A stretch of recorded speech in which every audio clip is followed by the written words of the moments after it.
After a tool has been used, you need to check it back into a storage location. To do so, open up the sToolTracker checking card. Expand the card and enter a document number. Choose the tool which you wish to check in from the list. The description and new location is automatically filled.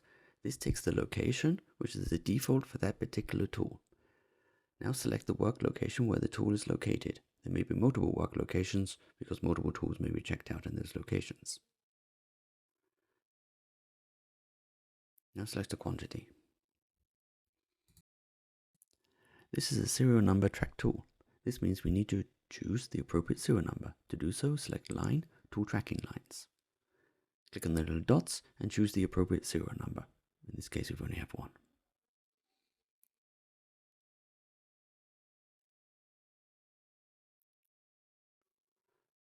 The expire date is already entered, and enter a quantity, which is typically going to be 1 in this case.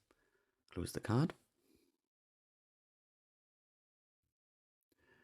Choose Print Post to post the item to the journal.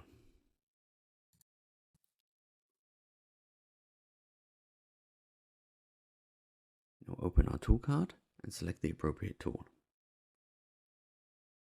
We can now see that this quantity in use is 0 as the tool is now checked in.